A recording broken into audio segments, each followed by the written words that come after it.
तो गाइस मैं हूं अंकित और आप देख रहे हैं रेसलिंग फैंस नेटवर्क। शुरू करेंगे भाई अपनी बातों को हम लोग सबसे पहले Randy Orton and Cody Rhodes and PAT McAfee वाली कहानी से। तो भाई आज पूरे दिन भाई कुछ बहुत ही मेजर डेवलपमेंट्स हुई है इस कहानी में एंड मैं आपको कुछ बहुत ही इंपॉर्टेंट अपडेट्स बताने जा रहा हूं जो कि आपको ऐसे बता देगी कि डब्ल्यूडब्ल्यूई का वर्किंग एटमॉस्फेयर फिलहाल कैसा है, क्या नहीं है, क्या कुछ है इसके पीछे की कंप्लीट कहानी। बहुत ही मेजर कॉन्ट्रोवर्सी है। तो शुरू करते हैं सबसे पहले पीडब्ल्यू इंसाइडर की रिपोर्ट को देखते हुए।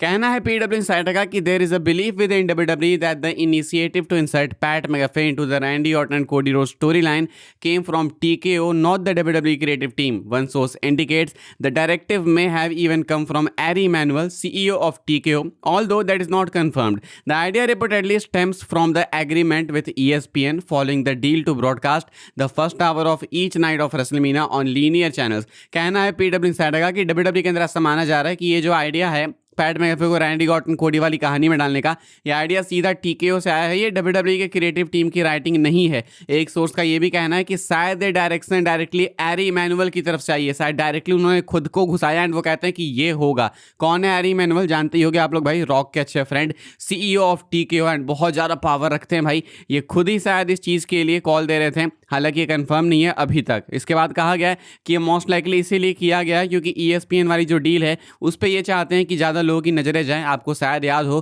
कि डब्ल्यूडब्ल्यूई वाले यूएस में ESPN पे रेसलमेनिया के फर्स्ट आवर को दिखाने वाले नाइट 1 नाइट 2 दोनों को, एंड एक तरीके से ESPN के फेस जैसे हैं पैट मैकेफे, तो इसीलिए भी शायद इनको यूज़ किया गया है। अभी इसकी बात करेंगे, ओपिनियंस भी दूंगा, लेकिन कंफर्म बाद में किया गया बॉडी स्लैम की अपडेट में कि the decision to insert Pat McAfee into the Cody Rhodes and Randy Orton feud was made directly by Ari Emanuel and TKO executive. TKO believes McAfee is a star and is convinced that big names will draw more viewers and sell more tickets for WrestleMania 42. तो अभी तक PW Insider की update के बाद ये जो चीज़ question में थी, डाउट में थी कि कहीं एरी मैनुअल तो नहीं, कहीं TKO तो नहीं, वो कंफर्म होती है बॉडी स्लैम की रिपोर्ट में। इनका कहना है कि ये जो डिसीजन था पैट मैकेफे को डालने का कोडी ऑर्टन की फ्यूड में, ये directly Ari Emanuel and TKO के एग्जीक्यूटिव्स की तरफ से आया, यानी कि इन्होंने भाई WWE को साइडलाइन कर दिया। बोलते हैं कि सुनो इधर आओ ट्रिपल एच, यही होगा कि पैट मैकेफे इसमें आएगा, इसमें घुसेगा। बिकॉज मानना है एरी मैनुअल का, मानना है TKO का कि पैट मैकेफे एक मेगा स्टार है एंड ये इतने मैसिव नेम है कि रेसलमेनिया के लिए ज़्यादा व्यूअर्स ड्रॉ करेंगे एंड टिकट्स बेचेंगे रेसलमेनिया 42 के लिए। इसीलिए इन्होंने पैनिक कॉल ली है ये पैट मैकेफे वाली। लाइक रियली भाई, क्या है दिमाग इनका? इससे पता चलता है कि ये कितने ज़्यादा डिस्कनेक्टेड हैं रेसलिंग फैंस से। अगर इनको लगता है कि PAT McAfee out of all people will draw tickets and viewers for WrestleMania 42, मैं मानता हूं कि आप पैनिक कॉल ले रहे हो, ठीक है, कोई दिक्कत नहीं है, मतलब टिकट्स नहीं बिक रहे हैं तो आप करोगे ऐसे, लेकिन out of all the options भाई आपने पैट मैकेफे को चुना। लाइक मुझे एंगल से भी चलो ज़्यादा दिक्कत नहीं है, ठीक है, जो हुआ हुआ, रैंडी ऑर्टन किसी की वॉइस सुन रहे थे एंड वो पैट मैकेफे निकल गए। ये चीज़ बहुत ज़्यादा शॉकिंग है कि रैंडी ऑर्टन उस रैंडी ऑर्टन की बात करें जो कि 14 टाइम चैंपियन है। 2009 वाला रैंडी ऑर्टन जो हील हुआ करता था, वॉइस सुनता था, उस वाले रैंडी ऑर्टन को हील बनने के लिए इन्फ्लुएंस किया पैट मैकेफे ने। रैंडी ऑर्टन को खुद नहीं समझ आ रहा था तो पैट मैकेफे की बात उन्होंने सुनी। Like PAT McAfee Randy Orton को इन्फ्लुएंस कर सकते हैं, ये चीज़ कैसे सेंस बनाती भाई? एंड ऑल्सो इनको लगता है कि पैट मैकेफे रेसलमेनिया के लिए ज़्यादा टिकट्स बेच सकते हैं। रोमन पंक नहीं अगर बेच पा रहे हैं, कोडी ऑर्टन नहीं बेच पा रहे हैं, लेस्टर रोबा नहीं बेच पा रहा है, जॉन सीना नहीं बेच पा रहे हैं, पैट मैकेफे बेचेंगे। अगर आपको लाना ही है तो आप रॉक को लेके आ जाओ भाई, इसकी बात आगे करेंगे। लेकिन पैनिक कॉल में भाई पैट मैकेफे को कौन बुलाता है यार? कितने डिल्यूजनल्स हैं यार। ये कुछ अपडेट निकल के सामने आई है कि ये TKO की कॉल थी। ऑल्सो कहा जा रहा है कि कोडी रोड्स का जो बाद में शो में प्रोमो हुआ वो ओरिजिनली प्लान्ड ही नहीं था, वो शो का पार्ट ही नहीं था। कोडी रोड्स को बाद में WWE वालों ने भेजा डैमेज कंट्रोल करने के लिए कि जाओ भाई फटाफट से एक प्रोमो कट करो ताकि फैंस जो है इस चीज़ के अगेंस्ट जो है थोड़ा सा वो अब तो न्यूट्रलाइज हो जाए। लाइक फैंस का आउटरेस्ट बहुत ज़्यादा क्रेजी आ गया था शो के टाइम ही, तो कोडी रोड्स का बीच में प्रोमो डिसाइड किया गया एंड फटाफट से प्लान करके कोडी को रिंग में भेजा गया। प्रोमो वाज रियली गुड भाई, बहुत अच्छा प्रोमो था। हालांकि इसमें रिएक्शन आया नहीं बिल्कुल भी क्राउड का, लेकिन प्रोमो अच्छा था। तो ये इतना केओस हुआ आज फ्राइडे नाइट स्मैकडाउन के टाइम पे। एरी मैनुअल की कॉल थी, TKO ने WWE की क्रिएटिव टीम को साइड रखा, बोलते हैं कि हम बुक करेंगे, ये रहा पैट मैकेफे आपके रेसलमेनिया के मेन इवेंट में इंक्लूड होगा।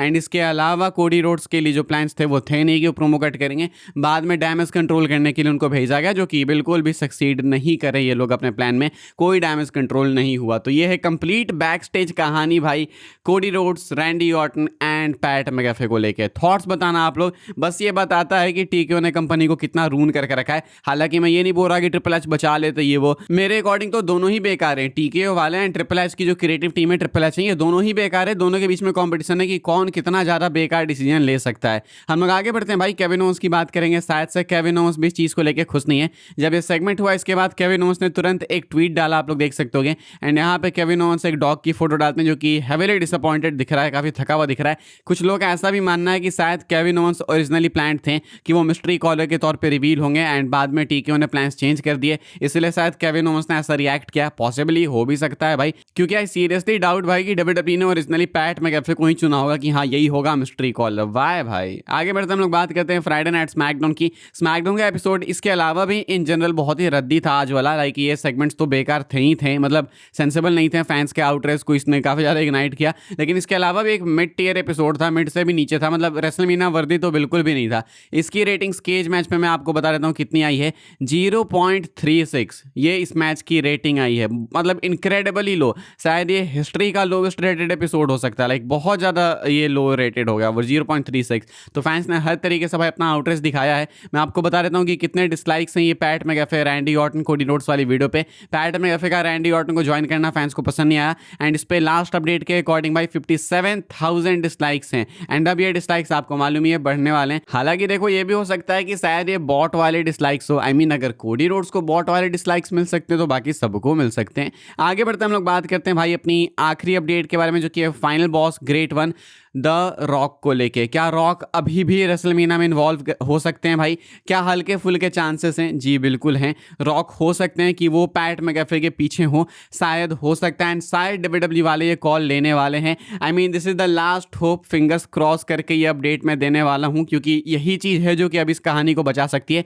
क्योंकि अब रेसलमेनिया में कैसा भी मैच हो, कुछ भी हो जाए, पैट मैकएफे का इन्वॉल्व होना, जेली रोल का इन्वॉल्व होना इस फ्यूड को रून करता है। इसको बचाने का बस एक ही तरीका है, जब आपने इतना रून कर ही दिया है तो एक रिस्क ले लो, अब फाइनल बॉस को इन्वॉल्व कर ही लो। अगर एरी मैनुअल खुद इनकी कहानी में इतना ज़्यादा घुस के इन्वॉल्व हो जा रहे हैं, कॉल कर ही रहे हैं, तो एक कॉल रॉक को मिला भी दो। रॉक शायद एरी मैनुअल की बात मान भी लेंगे, उनके अच्छे फ्रेंड हैं, बहुत अच्छी बनती है। एंड ये इसलिए भी कह रहा हूँ मैं बिकॉज यही चीज़ है जो कि अब रेसलमेनिया को थोड़ा इंटरेस्टिंग बना सकती है, क्योंकि रॉक का ज़्यादा सेंस बनता। एंड अगर डब्ल्यूडब्ल्यूई वाले ऐसा दिखाएं, टीकेओ वाले ऐसा दिखाएं कि पैट मैकएफे को रॉक ने भेजा था, तब सब कुछ कवर अप हो जाएगा। उसके बाद जो हो तो बात की बात है, लेकिन फॉर द मोमेंट वो सब कुछ कवर अप हो जाएगा। एंड शायद यही प्लान होगा भी, क्योंकि कोडी रोड्स को बाद में जब भेजा गया अपने प्रोमो को करने के लिए कट, तो कोडी आगे कहते हैं कि मुझे पता है कि तुम्हें किसने भेजा है, तुम्हें कौन रिप्रेजेंट करता है, उसको भी मैं बोलूंगा कि I will beat his ass and कुछ ऐसा ऐसा कह रहे थे कोडी रोड्स ऐसे करके। एंड कह रहे थे कि यू कैन